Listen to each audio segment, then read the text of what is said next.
안녕하세요. 호주천사 모이비 멤버 천사입니다. 오늘은 기독교인과 종교, 기독교인, 이슬람교, 힌두교, 불교, 무종교자, 가 있는 가운데 다른점과 옳은점을 검토하겠습니다. 자신의 바른 생명을 찾으시기를 바랍니다. 특히 한국의 기독교는 종교 기독교와 생명의 기독인 즉 비종교 기독교로 나누어 있습니다. 많은 목사들이 종교를 주장하는 자는 권력과 돈에 굴러싼 지옥천사이고 생명 찾는 기독교는 예수와 하느님을 사랑하고 인간을 사랑하면서 살고 있는 분들은 사랑의 천사들입니다. 종교 라는 것을 파악하겠습니다. 초자연적인 절대자에 대한 믿음을 통해 인간 생활의 고뇌를 해결하고 삶의 궁극적 의미를 추구하는 일, 또는 그러한 믿음의 체계나 가르침, 애니미즘이나 토테미즘과 같은 원시 종교를 포함하여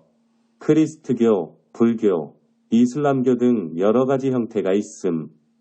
이 중에서 세 번째 세속주의, 무신론자 등을 제외한 기독교, 이슬람교, 힌두교, 불교를 일반적으로 세계 4대 종교라고 부른다. 종교의 기원은 명확하게 말하기 어렵다. 종교라는 분류 자체가 칼로 자르듯 나눌 수 있는 명확한 개념이 아니기 때문이다. 단지 선사시대부터 매장의식 등의 흔적이 나타나는 것으로 볼 때 굉장히 오래전부터 조금씩 나타나기 시작했다고 볼 뿐이다. 3. 물론 초기에 이러한 흔적들이 현대적 의미의 종교와는 거리가 멀긴 하지만 종교가 어떠한 경로를 통해 만들어지고 발전되었는지 보여주는 중요한 단서다. 기독교, 23억 명 이슬람교, 18억 명 세속주의, 무종교자, 불가지론, 무신론자, 12억 명 힌두교, 11억 명 불교, 5억 명 종교의 본격적인 기원에 대해서는 아직 확실히 밝혀진 게 없으며 사람만 종교를 가진 건 아니라는 의견도 있다. 대체로 오늘날의 추세는 크게 세 가지로 나뉜다. 1. 종교를 가진 집단이 없는 집단보다 유리해서 이 집단의 생존에 유리한 특성이 종교를 만들게 해서 3. 바이러스가 퍼지듯이 그 개념이 부모 자식으로 연결돼서 물론 세 가지 중 어느 것도 아직 결정적이지는 못하다. 한편 동물들도 무리지어 생활하는 종들은 유행과 같은 그들만의 문화가 있는 경우가 있고 일례로 벌허스 프레더릭 스키너의 비둘기 실험에서 원시적인 형태의 미신이라고 생각할 수 있을 만한 일이 발견된 적도 있다.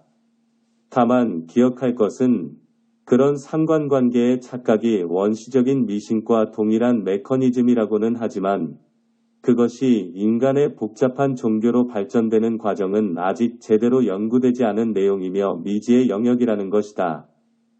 대략적인 실험 내용은 이곳에서 확인 가능하다. 영문으로 된 통계적으로 세계 인구의 84%가 종교를 믿고 있다. 북, 동유럽, 미국의 동서부, 동아시아 같은 극히 일부의 지역을 제외하면 절대 다수. 의외로 아직도 지구는 종교인의 행성인 셈이다. 세계를 양분했던 냉전시대의 공산권의 공식적인 정책이 반종교 내지는 무종교주의였다는 것을 감안하면 정말 엄청나게 높은 수치다. 5. 하지만 공산주의 국가에는 종교는 인정하지 않으나 종교나 다름없는 강력한 공산주의 사상의 교조주의, 6가 있었으며 그런 점에서 상당히 종교와 비슷한 면이 강했다. 중국의 경우 단국의 종교 규제에도 불구하고 종교인, 특히 기독교인의 숫자가 빠르게 늘어나고 있는 중이며 인구가 빠르게 증가하고 있는 중동, 남아시아, 아프리카 같은 곳은 현재도 워낙 종교가 위세가 강하다 보니 위와 같은 수치도 당연하다면 당연한 일이다. 또한 종교인이 세계 인구에서 차지하는 비율은 이러한 추세를 타고 갈수록 늘어날 것이라 전망된다. 소속된 사회의 분위기에 따라 일코를 하는 무종교인, 무신론자들도 있다. 7. 많은 사회에서 무종교인, 무신론자들은 안 좋게 보는 경향이 존재하기 때문에 대충 해당 사회에서 가장 융성한 종교를 믿지만 상세는 잘 모른다고 말하는 것이다. 굳이 연구조사에서까지 일반인 코스프레를 할 필요는 없겠으나 사회를 살면서 한국 같은 지역과 달리 한 종교가 사회문화의 독점적인 이데올로기를 차지하는 문화권이나 국가에서는 제법 이런 일이 흔하게 일어난다. 기독교는 종교가 아닙니다. 생명입니다. 세상의 모든 종교는 인간이 신을 찾아가는 과정이지만 기독교는 생명이신 하나님이 죄인인 인간을 찾아와 구원해내는 생명의 역사입니다. 하나님은 인간이 찾아가 만날 수 있는 분이 아닙니다. 하나님이 찾아오셔야만 하나님을 만나는 게 가능합니다. 하나님은 죄의 싹슨 사망이다라는 법에 의해 죽어 마땅한 인간을 구하기 위해 십자가에 달림으로 죄의 값을 지불하셨습니다. 따라서 기독교를 믿는다는 것은 십자가에서 흘린 주님의 피가 나를 구원할 수 있다는 사실을 시인하는 것이며 그러할 때 그분의 생명력이 흘러들어와 변화된 삶을 살 수 있음을 경험해내는 것입니다. 예수의 피도 생명이고 예수의 말씀도 생명입니다. 그러므로 구원받았다는 것은 생명을 받았다는 뜻입니다. 예수의 피로 거듭난 자에게 흘러들어와 새로운 삶을 살게 하는 생명은 직면을 통해 날마다 부어져야 합니다. 직면은 단순한 기도가 아니라 생명을 얻은 자가 더 풍성히 얻게 되는 거룩한 행위입니다. 나무에 붙어있지 않으면 말라 죽는다는 것을 알고 있는 가지가 나무에 붙어있으려는 노력이 직면입니다. 직면은 주님께 나가 마음속 쓰레기를 치워주세요라는 겸손한 요구이며 암덩어리를 잘라달라는 환자의 호소입니다. 회칠한 무덤을 깨버리고 그 안에 있는 죽은 사람의 뼈와 모든 더러운 것을 꺼내 없애달라고 눈물로 호소하는 것입니다. 매일매일 직면을 하지 않으면 생명력이 사라지거나 감소될 위험이 있기 때문에 직면은 생존의 기본이라고 할 수밖에 없습니다. 만약 직면을 못하거나 안하면 거듭난 이후에도 죽음의 그림자에 뒤덮일 위험이 있습니다. 죽음의 그림자 중에 하나가 중독에 빠지는 것입니다. 중독은 암에 걸리는 것과 비슷합니다. 암 발생 원인 중 1위가 체내의 산소 부족 아닙니까? 산소는 생명 유지에 가장 중요한 것 중의 하나지요. 이는 영양 공급보다 앞서 있습니다. 지금 당장 3분 동안만 숨을 멈추어 보면 곧바로 산소의 중요성을 알 수 있을 것입니다. 암은 체내에서 산소를 적절히 이용하지 못한 결과 발생하는 질병입니다. 물론 암뿐만 아니라 만성퇴행성 질환 대부분이 이에 해당됩니다.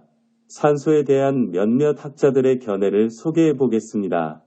독일의 생화학자이며 세계적인 암 연구학자로 노벨상을 수상한 바르부르크 오토 힌리치 워버그 박사는 암세포의 발생이 산소 부족에 있다고 확실히 단정하고 있습니다. 인체의 세포는 공기 중에 산소가 있어야 하는 유산소 에어로빅 생활을 하고 있기 때문에 산소가 부족하면 생명을 이어가려고 하는 생체 내의 세포는 변화를 일으키고 해당 작용 해당작용을 비롯하여 무산소 어네어로빅 생활로 바뀌는데 이렇게 바뀐 세포의 핵은 암세포의 핵과 일치한다는 것입니다. 캐나다 몬트리올 의학부 교수이며 스트레스 학설로 유명한 셀리의 핸즈설라이 교수는 혈관을 가볍게 묶어 생체 장기에 들어오는 혈액의 양을 줄이면 그 장기에 병적인 변화가 일어난다. 즉, 혈액의 유입량을 줄이면 산소의 운반체인 헤모글로빈의 공급량이 줄어든다. 그래서 산소 부족이 일어나게 된다. 일본 태생으로 세계적 병리학자이며 만병일원론 만병일원론 주창자인 노구치 히데요 야구영세 박사는 만병은 한 가지 원인에서 발생한다. 그것은 바로 산소 부족 하이포시아이다. 산소가 암 발생 억제에 매우 중요한 요소라는 사실은 영적인 세계에서 하나님의 생명력이 얼마나 중요한지와도 연결이 되더군요. 암세포와 종양은 무산소 해당 과정에서 나오는 소량의 에너지만을 이용하여 쉬지 않고 자란다고 하는데 무산소 해당은 산소 없이 당을 분해한다는 뜻 아닙니까? 에너지 발생량은 적으나 여기에만 의존해야 하니 정상세포에 비하여 포도당을 훨씬 더 많이 소비하며 종양 주위에는 그만큼 락트산이 더 많이 쌓이게 된다는 뜻이지요. 락트산은 젖당이나 포도당 따위를 발효하여 생기는 유기산으로 필요물질이라고 하는데 이것이 인체 내에 많이 쌓이게 되면 암 발생에 도움을 주게 되는 것입니다. 산소의 공급과 락트산 제거 와우. 인체에 치명적인 암 발생 요인인 락트산을 제거하는 데 필수적인 게 산소 공급인 것처럼 하나님의 생명력을 공급받지 않으면 거듭난 영혼에도 암이 발생할 수 있다. 이것이 흠스에 와서 직면을 프랙티스해야 하고 틴즈 흠스로 자녀를 인도해야 하는 이유인 것입니다. 안녕하세요. 오늘은 두 번째로 기독교는 종교가 아니다라는 제목으로 두 번째 말씀 드리겠습니다. 종교를 지지하는 사람 중에 믿는 자와 상상력으로 일을 크게 만드는 사람들로 나누어집니다. 인간은 생명의 기간이 거의 100년이면 생명 시작하고 끝에 도발합니다. 그 중에 종교를 믿는 자와 주로 상상하는 자로서 살고 있는 능동한 활동하는 사람들입니다. 믿는 자들은 두뇌의 크기가 작은 수준에 속합니다. 상상을 주로 하는 자들은 두뇌가 발달하였고 1에서 3다른 수준에서 작용합니다. 첫째로 자신의 이익과 성공을 위하여 사기적 행동을 주로 합니다. 역사적으로나 현실적으로 많이 보입니다. 둘째로는 두뇌가 발달한 과학자나 연구인인데 사실 판단을 하기 위하여 행동합니다. 이들은 인간의 삶과 죽음은 자연현상이고 자손은 수천만 년 전으로부터 실행되어 온 자연현상으로 판단합니다. 셋째로는 두뇌의 수준은 첫 번째와 비슷하나 밑음보다 자신의 위치 상승과 금전 수준 높이기 위한 행동을 하는 자들입니다. 자신을 돈벌이 신으로 생각하고 있겠지요. 믿는 자들은 자기 종교가 공급하는 신과 그의 친아들의 지신 한 사항이 포함한 바이블을 읽고 믿음으로 따릅니다. 그래서 살펴보면 기독교의 중심인 예수를 믿는데 역사적으로 예수의 사진, 그림이라든지 그가 쓴 글이 없다는 것을 설명 바이블로 그의 생긴 모양과 글을 인정할 수 없을 것입니다. 상상적인 상태로 보면 예수는 유태인이 아니었을 경우도 있습니다. 그것은 그의 엄마가 신에 의해서 임신하였고 태어났으니 유태인이 아닌 것이라는 것을 상상할 수도 있고 그가 십자가에 의하여 목숨을 버리게 된 것도 깊은 사유로는 유태인이나 로마인들이 자기들의 상황에 받칠 수 없어서 시행된 것이 아닐까요?